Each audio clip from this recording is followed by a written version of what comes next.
আজকে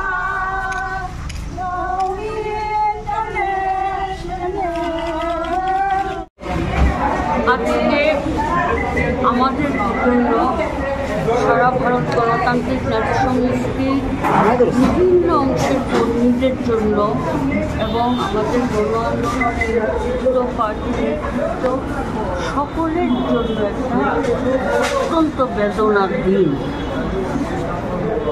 গতকাল রাত 8:30 নাগাদ আগরতলা জিটি হসপিটালে আমাদের সংগঠনের রাজ্য কমিটির অন্যতম গুরুত্বপূর্ণ সদস্যা কমরেড গৌরীবা, ওয়াই মহকুমা কমিটির সম্পাদিকা এবং প্রশাসনিক কাজে তিনি একসময় জেলা পরিষদের সহসভাপতি ছিলেন, আবার ওয়াই নগর পঞ্চায়েতের চেয়ারপারসন ছিলেন। সংগঠনের নানা স্তরে তিনি কাজ করেছেন দীর্ঘদিন। সব কিছু মিলিয়ে তিনি গতকালকে হাসপাতালে ব্রেন স্ট্রোকে মারা যান আকস্মিকভাবে। আমরা রাত্রে অনেক রাত্রে খবরটা পাই 9টা নাগাদ, তারপরেও বিভিন্ন জায়গা থেকে করে নিয়ে আসি।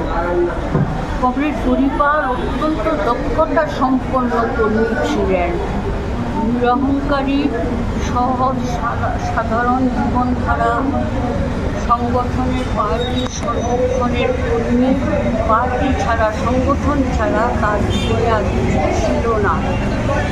তো আজকে বলতে হয় পরিবারের অনুপস্থিতি আমাদের সংগঠনের জন্য বিরাট ক্ষতি, বিশেষ করে ওয়াই মহকুমা থেকে।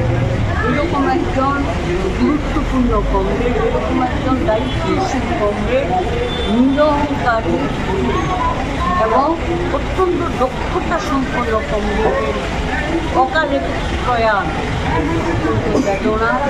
আমি তার শ্রদ্ধা জানাচ্ছি, পরিবার পরিজনদের প্রতি সহমর্মিতা জ্ঞাপন করছি এবং পরিবারের যে কাজ, তিনি যে কাজটা করতেন সেটা সম্পূর্ণ করার আমাদের সর্বস্তরের কর্মীদের কাছে আহ্বান রাখছি।